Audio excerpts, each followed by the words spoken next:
खान साहब, हमारे पास उस्ताद नुसरत फ़तेह अली खान साहब थे, उसके बाद आपने ये भाग दौड़ संभाली, पूरी दुनिया में झंडे गाड़ रही हैं, आपके बाद कौन है? जी, मैं अपने बेटे को शाहजमान अली खान नाम है उनका, और वो मेरे साथ परफॉर्म भी करते हैं। और अभी अब रिसेंटली हमारा एक गाना जो है ब्याकुल जियरा वो लॉन्च किया हमने, बहुत ज़्यादा पजीराई दी गई। अगेन हम वहाँ उसी टॉपिक पे आते हैं, सबसे ज़्यादा पॉजिटिव कमेंट्स जो हैं उस गाने के ऊपर फ्रॉम इंडिया वहाँ से आए हैं।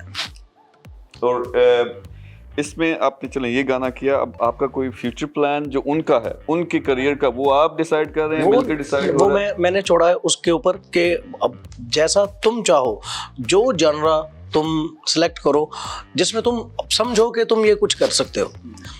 ज़रूरी नहीं है कि तुम्हारे ऊपर ये मतलब वो प्रेशर है कि तुमने कवाली ही करनी है। कवाली तो तुमने करनी है, वो तुम्हारा ख़ानदानी काम है, और ये चीज़ तो हो आपके ब्लड में।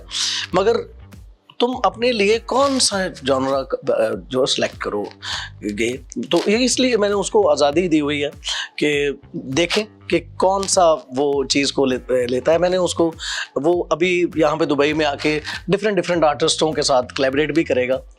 I will be not there, वो let him do that। माशाल्लाह से अच्छी बात आप में ये है कि जिस तरह से, और ये ज़िंदगी के में बाकी अगर हम चीज़ों में बात करें, कई दफ़ा वालिदैन पुश कर रहे होते हैं कि बच्चे को नहीं यही करना चाहिए, वो जब तक दिल से नहीं करेगा, पैशन से नहीं करेगा, अगर आपके बरखुरदार उनका दिल से ये पैशन है, तो जैसे आपने कहा कि इंसान के पास यही है ना कि वो मेहनत कर सकता है, बाकी देना ना देना वो अल्लाह का। और अल्लाह करे जी, अल्लाह करे आपके बाद वो जो ना और ऊंचाइयों पे आपके इस फन को भी लेके जाएं। बहुत शुक्रिया।